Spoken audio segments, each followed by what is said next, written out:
Hi guys, Garage RC here, back on another video. So today's video is about some new cars I've had commissioned for the 2000 subscriber special that is today. So first of all guys, thanks so much for all your subs and all your views. The channel has grown nicely and I'm very happy with how things are going. On the whole, I've been pretty busy with general life and it's been hard to actually find time to make videos. But I'm going to try and get one out every couple of weeks to you still, even though I'm mega busy with my day job. Okay guys, so what we got here today? We've got some cars that I've had done by Colin over at CS Designs, and Colin is absolutely amazing and he's done some beautiful work for me. So the idea here is that we were going to make a sequence of cars, sort of flagship for each car, so you know which car is being kind of tested. So for example, right here we've got my Audi R8, which is now on my anniversary edition ma030 Evo. So that's a rear wheel drive and that'll be purely for racing. So it's got the grip tyres on, which are a bit dirty there, a bit dusty. Then over here we've got our all-wheel drive Evo and it's got a Subaru shell on, and this logo is just fantastic that Colin's airbrushed onto the car. Don't know if you can see this, but the car has actually got like a sparkly paint job. I'll try and get that on camera. It's absolutely beautiful, and he's matched the painted the wheels to match. He's done the same for the Audi. This has all been airbrushed on, so this is a one-of-a-kind car. It also has some lights. There we go, if you can see those. Same with the Evo here, the rear-wheel drive. It's got lights built in. Let's see if I can show you those. It doesn't always show up in this kind of light. Actually, that one shows up quite bright. Now the lower lights do come on as well. I'll show you those later if I get a chance. So those are both Mini Zs, rear-wheel drive Evo, all-wheel drive Evo. Over here, this one's particularly special. This is a commission for me by a friend, Mo over at Mini Z Middle East. So if you look him up on Instagram, I think I've posted before his Instagram, and this is absolutely a beautiful colour. This really comes up on the camera really well. Now I apologise that this is probably not the best choice of wheels for this car, but I'm struggling to get the right wheels for the right car at the moment. And if I'd left the video any longer, it would have taken me, if I'd waited till I found all the right parts for each car, I think this video would have taken even longer to put together. So this car now is a ma020, and that's my CS Drift ma020. So you saw the video, that was a Civic before, Honda Civic. This one is also a beauty. I think I really love the detail he's put on this car and the logo in the side there. Again, ignore the mismatched wheels. I am going to sort that out, but the shell itself is absolutely gorgeous. The colour really pops, and this grey that he's used is beautiful. And this is a Nissan GT500, and this car is actually a ma010 all-wheel drive, which has had all the parts upgraded to alloy. It was in my video, I think, that we did with the speed testing. It's on there. And then finally, over here, we have my XRX 98mm. So this was the previous video was a Audi R8, a red Audi R8. And now it's this gorgeous Camaro shell. Again, this has got purple lights for the headlamps, which I might have some footage of it drifting later and I can show you that. But another gorgeous shell. Really beautiful stuff. I think really to give it justice, I have to go around and show. I haven't put the license plate on this yet. I'd have to show you the ignore all the dust on the back of the car. I think it's been shot. I should have wiped these down before I presented them in the video. Sorry guys, I have got a duster somewhere. But I'm just going to pick the Audi up again just to show you the detail on here. And you can see he's put the little gold flecks on the wheels. This one is a beauty. I actually sent a picture of a real car that I found that I like the look of, and got Colin to copy it, and he's done an amazing job. I'll have to actually find the image that I sent him, but if you look at the detail on here, it's absolutely fantastic. And the gold tailpipes there, beautiful.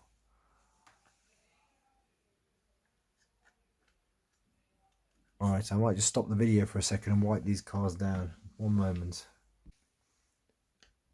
Hi guys, just back again. Gave them a little wipe down. let's try that again. Okay, so the attention to detail, I mean, even the grill down here has been beautifully done. I don't know if you can see that.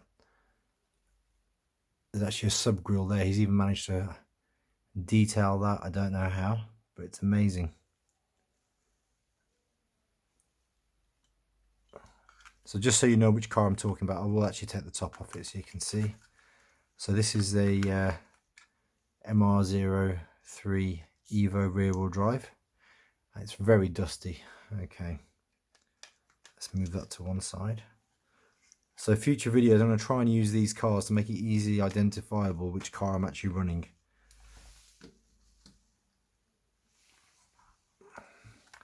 So this is the all-wheel drive. You can actually see the motor there through the front. So that's the ma030 all-wheel drive Evo. So that's a standard Mini Z in terms of the setup. It's got a normal brushed motor, but it's got the CS drift modification. This is actually a brushless.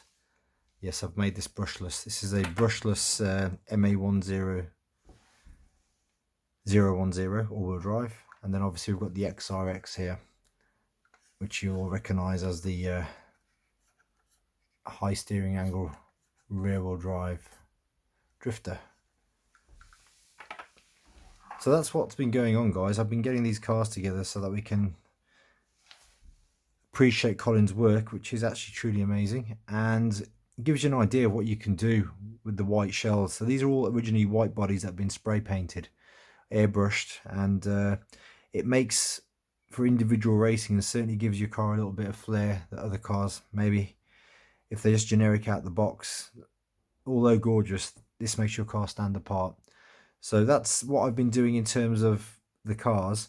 In terms of what I've been doing with modding cars, so this is a project I'm just finishing off, which is a XRX 98mm with a Lexan BMW M3, I think it's an E30, E36 maybe, shell. I haven't finished it yet, still need to trim up the Lexan, but it's magnetically mounted, if I can get it off, on a Garage RC Special Edition XRX, upgraded servo, Samoa receiver, generation, the endpoint adjustable gyro, and I've got all alloy arms, front and rear, as you can see, all the way around.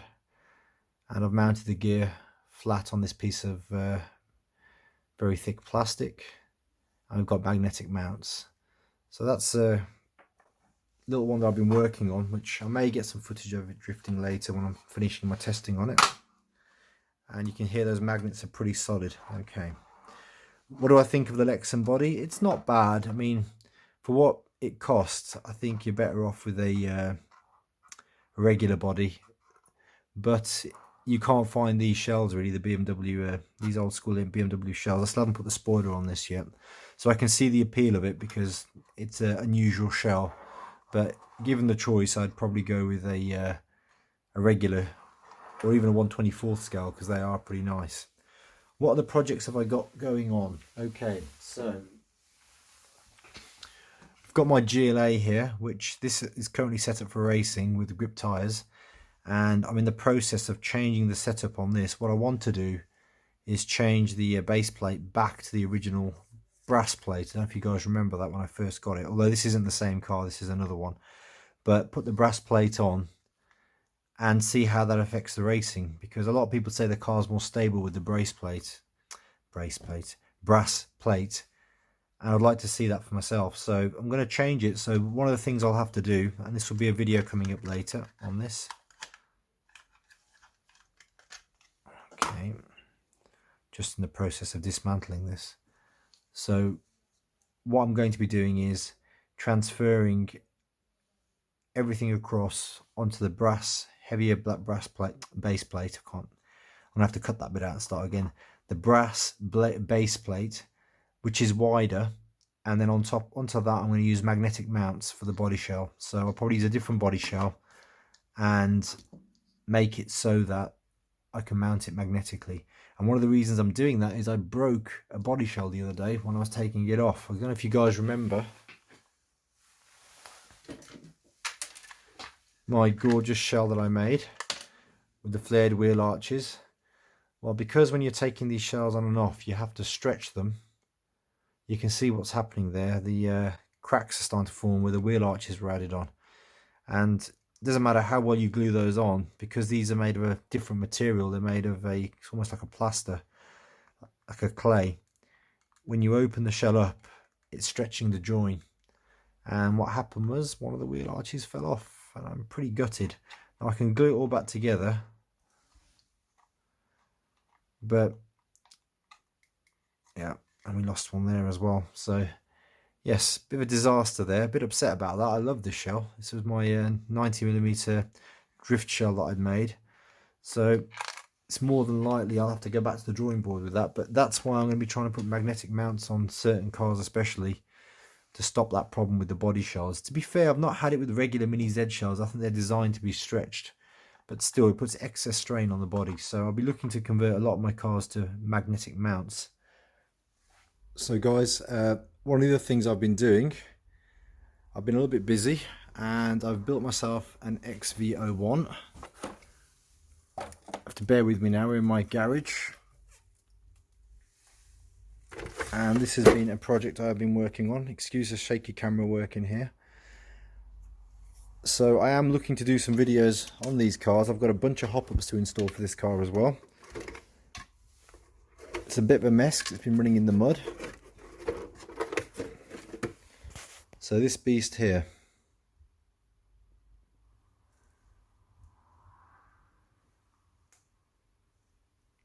so I will be installing some hop-ups. I've got a 3S LiPo at the moment running this, and it's unbelievably fast. The motor just about fits. I had to use a larger pinion to squeeze that in by the shock. So this is a Tamiya XV01, and then up here I've got a Y2D drift car, 1/10 scale. So this is my Y2D.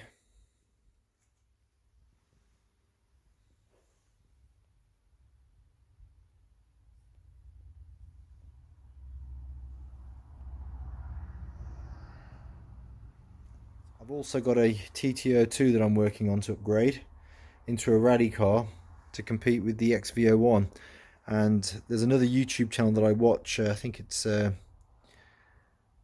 Tony Bryan's RC, and he did a similar thing and inspired me to do this, to go out and do. It looked like a lot of fun. So yes guys, more videos coming, different scales, although Mini RC is still my world, but I will be throwing in the occasional video about these cars. Obviously let me know what you think.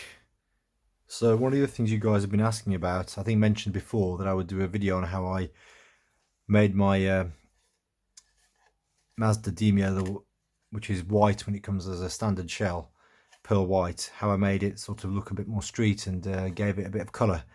And it's actually very simple. You can order these decals. I mean, I got this off eBay for, not for, I think they were £4 or £5, I think, and it's an adhesive strip. They're transfers, and you can cut them to size, and you can even, you know, cut in between here and make this strip 2 separate strips and choose how you're going to apply it.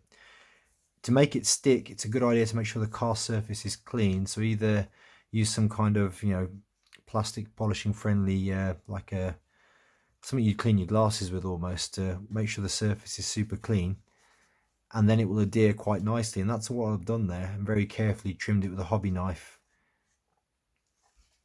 once I've applied it, and it looks pretty good. Now all the other little stickers here, these are brilliant, and I think that's what really sets it off, and they are simply off a decal sheet. And I got this off eBay again. I just search for Mini Z drift stickers, and this sheet comes up, and it's pretty amazing. So a lot of the transfers on it are see-through around the edges, so when you apply them you can't see the border, like this one here, and these ones that go on the glass. And I've used these on quite a few cars. Now these are a bit thicker, so you probably, I don't know if you'd apply them, they're not transfers, they are stickers, as opposed to water decals, which are very thin. So you'd probably want to not put these on a car that you're going to clear coat afterwards, but they're good at afterwards. And the advantage is with these, I can peel these off and the car's standard car again, and I can put different ones on. And that's pretty easy and straightforward to do. And just, you know, pick a car that you like the look of, even if it's like the Mini Z Subaru WRC 2008. I like the way that's been decaled up, so I just copy the design off of the cars that I like, and that's how I get to where it looks like it's painted on. But that's pretty easy to do. I'm sorry it's taking me so long to show that, but yeah. So these are off eBay, and this is off eBay. And you know, I think it was altogether maybe £10. I've got endless supply of modding decals for my cars. Although I don't think I'll be doing it to the Collins cars here. I think they're too gorgeous as they are. I don't think I'll be putting any decals on them. I'll see. Although the HRC water transfers for the Liberty Walk are amazing. I think I pointed that out before in a previous video. Okay guys, so today's video was actually just a kind of summary of what I'm going to be doing next. I am going to be fitting some shocks to the front of this, independent shocks, and I've also got some alloy arms to fit. So this is the anniversary Evo, and we'll see if that makes a difference to the time trials. I'll run some time trials with it before and after so you can compare. And I will be doing some more alterations to my race version of the ma030. So at the moment I've got so this has got grip tyres on. You've seen this in previous videos. What I'm planning on doing is getting a different motor mount, which is actually metal, so I can actually put shelves that are lower profile. But also I'm going to fit a this is a 12,000 kV motor, but I'm going to fit a GL racing motor in here and see how that goes. Maybe a 9,000 kV GL racing motor, and see what difference that makes, because they tend to be more powerful pound for pound, so to speak. 9,000 GL is way more powerful than a, say, 9,000 Surpass Hobby. So guys, that's where we're at the moment. I hope you liked the video. If you did, please drop me a like and subscribe to the channel. I'll have more videos next time with more race and drifting footage, and I'll see you guys on the next video.